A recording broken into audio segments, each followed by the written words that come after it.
Hey guys, welcome to day 3. I am super excited to be seeing some of the progress some of you are making in just a very short amount of time and actually committing to just making some very subtle changes, which is what this is all about. Small changes that lead to big results. Busy people and healthy habits go very well together. And we want to focus on today targeting easy to implement solutions. And as you guys know, this is a process that we have kind of built off from for 3 days. And today I want to get into, again, this is day 3. We spend about 20 minutes each time this week getting together. And today learning about how we can implement these easy solutions. I'd love for you guys to, again, post anything you would like to in the chat. And as a reminder, if you missed any of the previous Zooms, you know that I'm able to send you those recordings. If you haven't gotten those yet, feel free to reach out to me. Today, we'll also be doing our giveaways. And again, congratulations on those of you that have been following along and taking the initiative to actually completing what your homework has been. So let's get into our topics for today. Again, I'll be announcing our live winners here very soon. But a quick introduction and a reminder to who I am and what I do. Again, my name's Amanda Villarreal. You can follow me on social media at AV Wellness, and those are my initials, AV and then Wellness. I am very active on there, sharing in my stories, committing to giving you guys tips, recipes, workout ideas, anything that's going to help to better your health and life. I have spent the last almost 30 years in the wellness industry and really working hard to strive to meet people's needs where they are at. I'm a personal trainer. I'm a group fitness instructor. I'm a health advocate. I'm a nutritionist. And I'm also a proud mom of 5 kids, which we have our oldest last day of school today, which is crazy. He'll be graduating. So it is something I have lived and have believed for many years is, a health is a result of our lifestyle. And that is something that we have continued to, talk about in these last 3 days. And I have worked to develop lots of programs, lots of solutions. I've evolved with the times, working through COVID, having to figure out more virtual and online options, and have gotten to the point where I'm at today with offering our latest and greatest program, which I am excited to share with you guys very soon here. But I want you guys to think about how you can make a shift. Make a shift from getting away from the place where you feel stuck. Maybe you're not quite sure, where you should go next, what you should do, and this is a reminder, guys, that we all go through these points in our life. And this is where we have to reevaluate what our goals are, start to put yourself back into a place of reminding yourself, ultimately, you are control, you are in control. You need to shift your authority and remind yourself that you can control and you are in charge of more than you think. And as we're starting to prepare ourselves for, the time for change, here's the key piece. Just do it. We have got to learn, guys, how to put into action what our goals are and how we're going to move forward, and just do it. So in days 1 and 2, we took the first step to making a small change to create a big impact over time. You guys sent me, again, your homework and things you've been working on. Love to read those and see those. And I feel like they're all very doable changes. Yesterday, we talked about taking the time to prioritize yourself. Here are some of the results from our day 2 in prioritizing yourself and what you had to share. Our first one was, I am going to bed at 9:30 p.m. Do you see how this is a statement of action? I am going, not I think I'm going to try and be in bed, or I wish I could be in bed. I am. And this is, again, key words of reframing our mindset and reframing what we are saying to ourselves to commit and take action. So loved that one. Also loved drinking 100 ounces of water. This is a huge priority for all of us that we have to keep working on, guys. You can't drink 200 ounces today and drink nothing tomorrow and expect not to feel anything, right? These are accumulative. We have to look at these changes we do every day, guys, to help feel our best and look at that long-term effect. So love that one too. Also loved this one from Carla. And I feel like this is a really big picture example of, I know I am not in the best condition, but I'm going to be thankful where I'm at in this new decade of my life, and I'm going to make the next decade even better. So many people are worse off than me. I am blessed. Love this. So many points to highlight here, but a couple of things to really think about is, one, recognizing where you're at. Where's your starting place? Realizing that we can move forward and we can be thankful for that next step and stage in our life. And always reminding yourself, guys, that yes, there are people that are always going to be worse off than you. And sometimes we think we are at the lowest place, or we are at a point where we can't move forward, and we all can. So taking control, guys, taking charge and reminding yourself of these things count your blessings every day. Today, again, talking about solutions for busy people and breaking down a little bit more into understanding what Well in 12 is. Now, when we talk about solutions for busy people, what does this mean? These are strategies that are simple to implement, but we have to figure out where is our best starting point. I know on day one, someone mentioned, I'm going to start getting back into strength training. I had somebody comment that they are going to start getting out to walk on a daily basis. Those are all great steps. But the thing is, when we look at this full circle of wellness, we have to keep checking in into which piece we need to bring back into balance. Because when we start to notice things are not feeling right, our energy is off, we are not feeling like ourselves, we have a lot of brain fog, we have so many things that we can look at to start to create change. But here's the thing, guys, we have to do it. We have to prioritize ourselves enough to realize we need to make a change. And this is where this continuous effect of looking at where we are starting at and where we are going is very important. So long-term health, I have totally gotten rid of throughout all my years of being in health and wellness of, I used to go to conferences and go to, seminars and different things where there was always this like quick fix thought.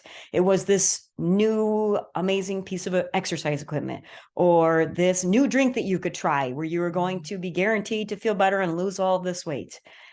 But here's the thing, guys, we now have come so far in research, in knowledge, and in education to know there is no quick fix.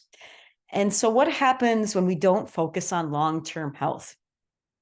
We continue to develop these symptoms. What could the symptoms be? I'm not talking big symptoms, guys, like now you have cancer. I'm talking about little subtle symptoms like your nails are thinning, your hair starting to fall out, you're noticing dry, patchy, flaky skin, you have random stomach aches, you have issues of where suddenly you're dizzy sometimes. It could be a wide range of symptoms, okay? But without a long-term health focus, we don't necessarily think about getting to the root cause. We just focus on masking those symptoms temporarily. Here's another example. Without long-term health, we get an exciting idea of I'm going to try my next program. We talked about these yesterday, right? Remember keto, remember Whole30, intermittent fasting, some of the common ones right now. You jump on another diet. Why do you do that? Well, it's great. You want to take action and control of your health, right? But that's not a long-term effect. And that's where, again, we have to be thinking differently. You can't maintain, so you start over. How many times have you restarted the same thing and you had no changes, but you keep doing it over and over again? This is, again, where we have to evaluate, guys. It might be time to try something new. You feel like a failure and you revert back to old habits. I think this is a very common one that, for example, maybe, you say one day, I'm going to have no added sugar in my diet. And then all of a sudden, the end of the day comes, you're really tired, and you are going to your friend's birthday party, and they have cake, and you had a piece of cake, and you decide, I blew it. I had cake. It's over. I'm done. I'm just going to go back to having sugar again tomorrow because that's just where I'm comfortable at.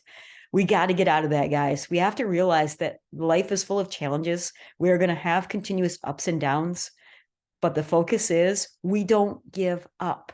We keep fighting, guys. This is part of this getting into the concept of long-term health. This means we are focusing on not masking the symptoms. We are focusing on getting to the root problem of why we're not continuing those habits that we're working on creating.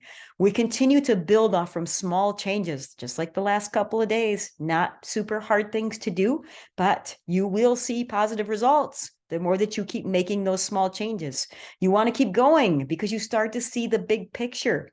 Think long-term goals, guys. Think of how when you are 10 years from now, the next decade of your life, of how you still want to be able to, get on the floor and play with your grandkids, or you want to be able to go on vacation and feel like you don't have to be the person that has to sit back because you can't walk that far because you get tired. There's all examples we could create here, but see the big picture of where your health could be going later. And you have the right tools to help you get there.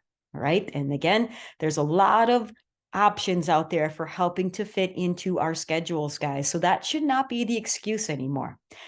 But what's the difference between someone who says they're stuck in their bad habits and someone who moves to feeling amazing and having an amazing quality of life? What's the difference, guys? Same thing we talked about yesterday. It's you. Ultimately, it comes down to you being ready to change. And that is what this is all about. I want to share with you guys a few of my personal clients. That this is Joan. Love Joan. She was just here a little while ago. She has been personal training with me for, I would say, probably around 17 years, 3 days a week. She's very dedicated. And I asked Joan, what is one of the most important concepts that you have, learned from training? And here it is. Don't stop moving. When Joan started, she had double knee replacement. She had several manipulations. She was really struggling with being able to hardly bend her knees. And she has just made so much progress to where, she knows she has to keep going. And here's the thing. She doesn't necessarily have the motivation to always do it on her own. And that's why she has committed herself to always showing up. And she has become, at this point, a part of our family. As you can see, Arthur helping me check her blood pressure here. But you know what? She makes the most of it. Instead of saying, for example, I hate to go exercise, she tells herself, no, I have to keep moving. And that helps motivate her to show up. Now, in our upcoming program, guys, this is the big, release of something that I am very excited about. And here is the process that we are going to work through. Step one, we have to build a foundation. All right. So a lot of education comes into this place of where we are going to figure out what works for us. We're all a little bit different in how we learn and how we implement. But here's the key thing is that third piece, we have to take action.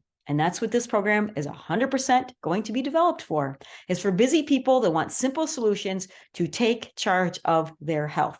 I am super excited about this program, guys, because I feel as though there's finally an option of where we can think about beyond just saying for 30 days, I'm going to do this, or for 2 weeks, I'm going to do this. And instead of going from the place of being scared that you're going to not succeed, that you're not going to make it, or that, this is just another one of those things that I'm going to try. I want you to move in the mindset of some of my friends here that you see that have also worked with me and are still current clients, of some of the things that they have, continued to focus, making health a priority, listening to your body, mobility is key, staying consistent. But I want you to notice, guys, looking at these pictures, they're all very different. We have a young mom of 4. We have one that has 2 kids now that are in college. We have a full-time teacher. We have a never had any kids, an active marathon runner that, everybody has a story. Everybody has a starting place. All right. But realize that you can fit into your story, health and feeling better. I call what I do, guys, a big part of how I'm able to help people is experience. I have really been able to help define what tools people need to get where they need to be. So what are you going to get with this 12-week program, guys? Now, again, this is something brand new, just launching, have a total new system I've been working on developing for this. And we are going to work through week by week a different focus. Now, this may change because it depends on the group we have and how we will determine the topics that are most needed to help get people to where they're going to go. But I want you to notice some of the things that are very different about this and other programs. You are going to have guided workout plans each week. All right. So you will have workouts set for you that show you week by week. Week one, you're going to do these 4 workouts. Now, here they are, 20 and 5-minute workouts that can fit into your schedule. There's no excuse to say you don't have time. There'll be flexibility. You'll also have simple meal plans. Now, I'm debating meal plans because I'm not going to say what I'm giving yet, because I want to see who we are working with. There's very different meal plans, for example, for maybe a retired husband and wife compared to a young mom with multiple kids. And we have different needs for maybe someone that's really struggling and wants to get on a huge weight loss journey compared to someone that is just fueling, trying to get to the point of where they can run their first 5K, for example. So meal plans are going to be put in here, but all targeted towards busy people. All right. So they're going to be, I already have some set plans, for example, of a crock pot meal plan. So things that we can pre-plan for those of us that do have to go to work. We can put this together in the morning, have it ready at night. But again, you'll see, guys, that these are quick options. All right. These are simple solutions that we can retrain some of the things that maybe we have been doing. Now, week one, I'm going to give you guys options for this. We're going to lead through whatever it is you need more of. Maybe a reset. Maybe it's going to be a detox. Maybe you're going to work through a cleanse with us, but that's going to be our first week and lots of education on nutrition. Then we're going to get back into learning more about foods and adding them back in, and how we're going to start that fitness journey and how we're going to work through this together. Meal planning and prepping. We will get into, for sure, at some point, talking about, the importance of hydration, and have some great examples to share with you, ideas of how to increase your water intake, understanding your metabolism, how to fuel your workouts, when should you be timing when you're eating, before and after, understanding gut health, digestive issues, and how this also plays a part into the big picture of how we feel, stress and mindfulness techniques, supplementing. Do we need it? Do we know? Do we not? What should we be taking? And how should we be timing when to take what we're taking? Label reading, protein, strength training, and exercise. And mindset. Week 12 will be a celebration and reflection on our progress made. But you can see, guys, we have a plan here. And I feel like this is one of those things that oftentimes we neglect, is being prepared long-term. We're really good at saying, all right, this week I'm going to make sure that I exercise 2 times. Well, what about 2 weeks from now? What about 3 weeks from now? What about 4 weeks from now? We need to figure out how to make these things a habit, guys. Now, how do you know if this is a good maybe program option for you? Are you a busy person that wants action and wants solutions? Are you ready to commit to long-term health? Are you ready to take charge? Are you ready to stop trying trends and fads? And are you ready to create long-term healthy habits? That's what we've been working on, guys, throughout the last 3 days. Now, we have lots of things that we can look at, guys. You can keep doing what you're doing. If you're happy where you're at, great. Just implement some of the things we've been talking about. Maybe you can try some more free things from YouTube. You can try some more options that somebody has told you that's helped them. Or you could look at applying an approach that, is proven and is ready for you. And it's a simplified program to help you take charge of your health. So, guys, I want you to be thinking here for a day 3 action item, and I want you to email this to me, because it's going to help kind of what we're creating here moving forward. But one problem you are looking to solve, okay, for improving your health. One problem. All right. So email me that. I can't wait to hear what your responses are. And for our giveaways, guys, I am excited to, and you guys will get an email with a link, and I will send this a few times, the link for the new program, the Well in 12. But whoever decides to enroll, and this is only for you guys that have been a part of this special workshop, you will receive $50 off from your Well in 12 program. So great incentive. And again, congratulations to all of you guys that have taken the time to join us these last 3 days. We also have a motivational water bottle, and the winner of that is Carla. And we also have a box of my favorite snack bars that I will be giving away. And that is actually going to be drawn by who submits their homework for me today. So I'm going to choose that winner from people's responses today, because I want to make sure you finish this week off strong. All right, guys, I'm going to open up here really fast to Q&A, and I have been getting some questions here after, which is great. So in case I don't hear anybody coming off from mute here, I'm going to kind of just go through maybe a few of things that people have been wondering. One question I had was, as I'm getting older, why does it seem like I'm continuing to gain weight in my midsection? That is a great question. And this is going to be part of our topic when we get into understanding metabolism. But one of the big parts of why we continue to gain through our midsection, there's several reasons. One, though, that I have found to be a big correlation with gaining weight in the belly is actually stress. The higher our cortisol levels are, the more we tend to hold on to weight through our midsection. So that's a great thing, a great question to ask. And there are a lot of simple solutions to help dealing with that. And again, when we talk about hormones and metabolism, that will be a big part of this. Another question I had is, how many days a week should I be working out? That is, again, another great question. Now, research currently says we should work out on average 3 to 4 days a week, at least 30 minutes in duration. Now, that's some research. Now, there's other research that says you should work out 5 days a week, at least 20 minutes.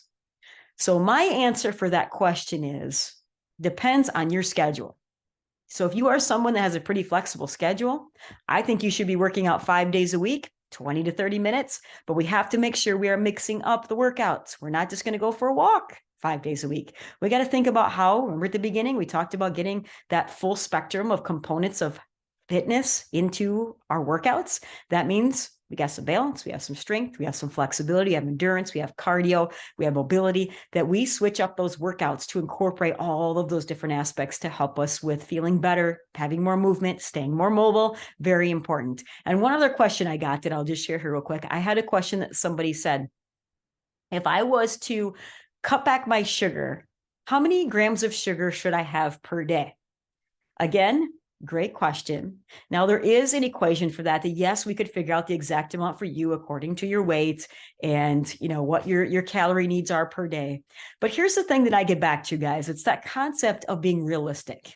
And I believe that anytime you get too strict in saying, I want to count, my macros, I want to count how many grams of protein I'm having per day, that it can become and create this compulsive, obsessive behavior, and we end up getting tired of it and we fail. So I'm not a big fan of saying, let's say that you need to be on X amount of grams per day of this. My approach is, and I believe that this is where we all need to get back to, is 2 things. 1, listen to your body. And 2, think about the source of what you are fueling your bodies with. Is it natural? Did it grow on a tree? Did it come from the ground? Did God create it? So for example, for sugar, I'm going to tell you fruit is not bad because fruit has natural sugar in it. But ideally, and you're going to learn about this later in our 12-week program, we want to pair that with protein so it has a better assimilation and it will last longer to help keep our energy levels up. But there's a big difference in having a candy bar with sugar in it compared to a banana, which is considered, if you look at the glycemic index, yes, they're different, but they can still create the same effect in our body. So there's a lot of education that goes with this. But sugar, if you were to say, how many grams should I have? I would go back to and answer that in a way of saying, you know what? Look at the food source that sugar is coming from. Is it processed? Is it added sugar? And that will help to make your choices much more determined on being healthy. So, all right, guys, I hope this was very helpful. Again, you will be receiving your last email with recording for, I know many of you have not been able to join us live, and with the link for that BUL in 12. But I want you guys to please reach out to others that may need some help with their health. Share this with them. Let them know about this upcoming program and know that we are here to support you in any way we can. So don't hesitate, guys. Email me. You can message me anytime. I am always available to answer questions. So, all right, guys, hope this was helpful. Take care, stay healthy, and hopefully I will see you guys all very soon in our upcoming program. Thank you.